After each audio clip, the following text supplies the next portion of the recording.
I came from Sacramento, a big city, and I asked, are there any homeless? And the answer I got time and again is that there was one homeless person. And it wasn't the truth. There were about 200 people who were either on the streets, in shelters, or in very insecure situations. And what I mean by that is couch surfing, really. We didn't know the truth about our community, and I think we were in a bit of denial. Homelessness is pretty hidden in rural communities. You see a lot of people in tents. People come here to camp, right? And so it's often uncertain as to whether those folks are homeless or as to whether they're just on a holiday or whether they're camping. It's kind of a hidden phenomena in Mariposa sometimes. February would be 5 years. It started at what was that church? The New Beginnings. It was one of the homeless guys. He talked to some people and they through the church because it's so cold and to start to get something going, and that's when they opened it and got it going. And it was one of the homeless. Somewhere in the neighborhood representing something like 10 to 13 churches.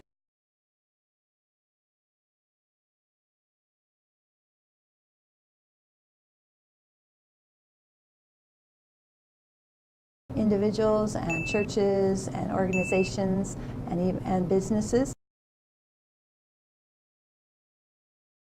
The Heritage House is a unique style drop-in drug recovery center / wellness center. It's always been a very cooperative effort.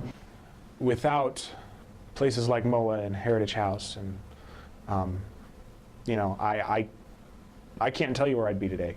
I could be in a dumpster. Well, we just hope to continue to provide a clean and healthy, safe place for adults and their families, giving them support, helping them with any type of needs they need, and just to touch them and change their lives, just be an advocate for them.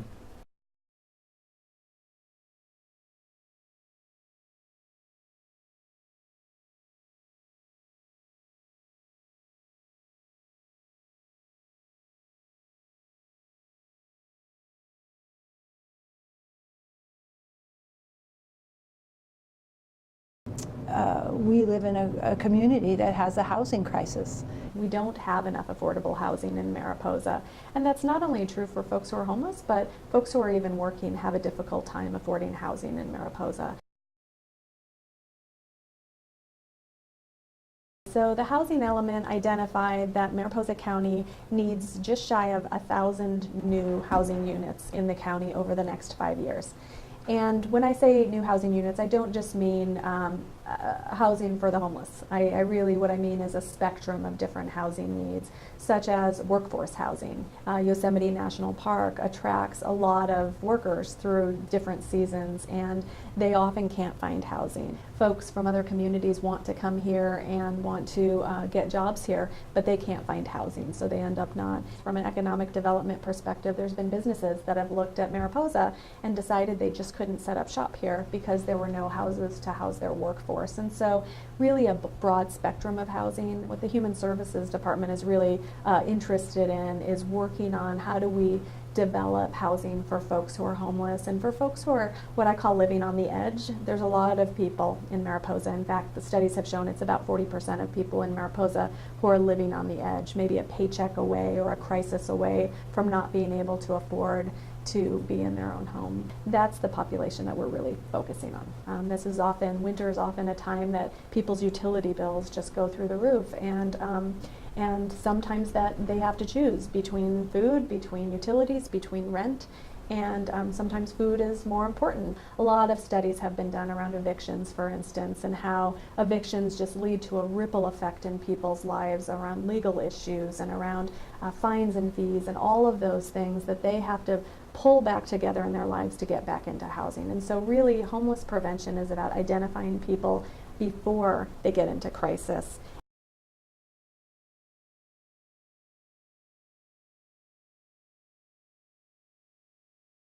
Instead of saying, you need to do this and this and this, and then we'll give you housing. Housing First is a model that really says, hey, we're going to get you into housing first, and then we can start to chip away at the barriers that are keeping you from staying in housing.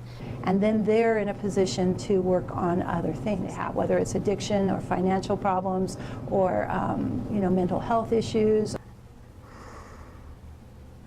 At the age of 16, to be homeless is very rough. I still had 2 years left of school. And I know a lot of folks tend to think, oh, people are homeless because they choose to be or because they've got drug and alcohol addictions, but that is not the main problems that the people that we work with have. I mean, some people do have those problems, but a lot more of the people that stay with us have other complications. I'm all the way from, I know of several people who are homeless just simply because of grief. People need to recognize that a lot of the folks that stay with us are older. At least a third are older than 65. A lot of folks have disabilities. You know, we deal with a lot of mental health and physical health to where it really prohibits them to go out and get a job and work.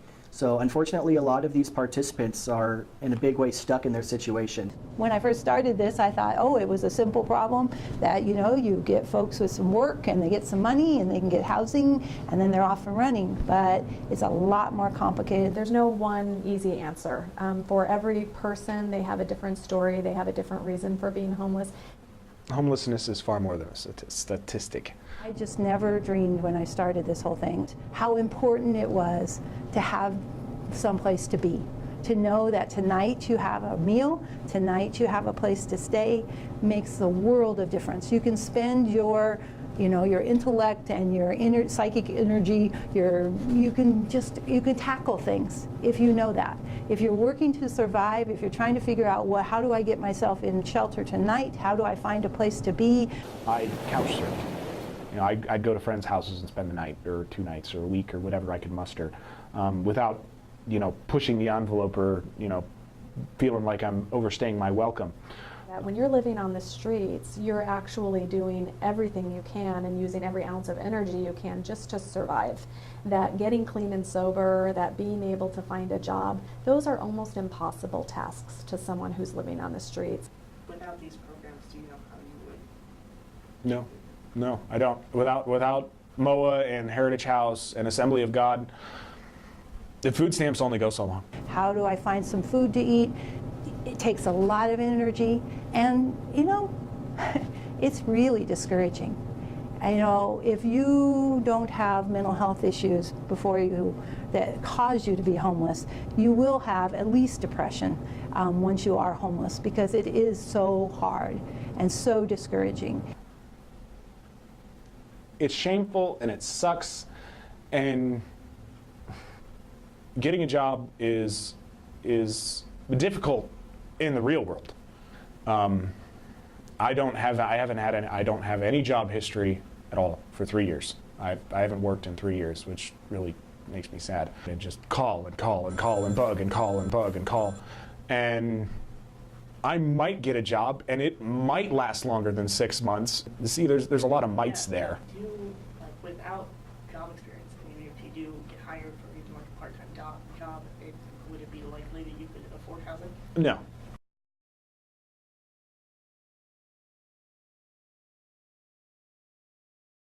Getting a house for someone alone is not enough, especially for people who are chronically homeless and been on the streets for a long time.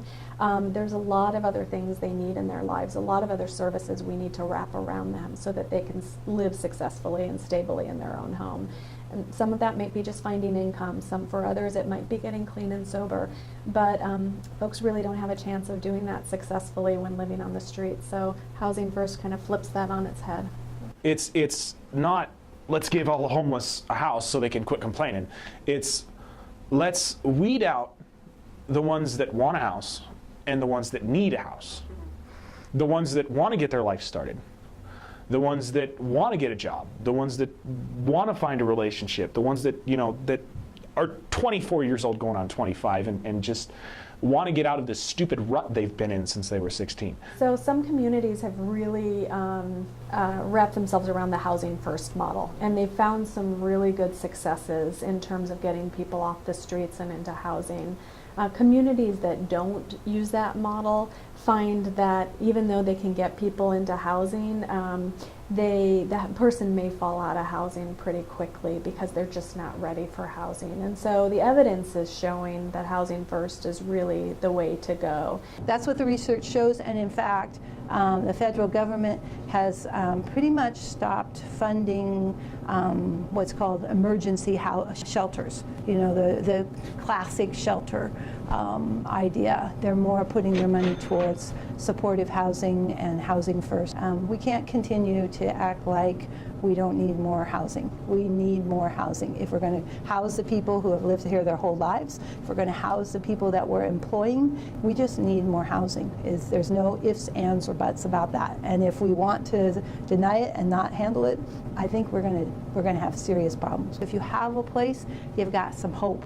You know, you've got a place to stay, and then you can launch from there. And I've seen some pretty amazing things happen when people find housing and have a way, can see a way forward. When they do it, they're a whole different person.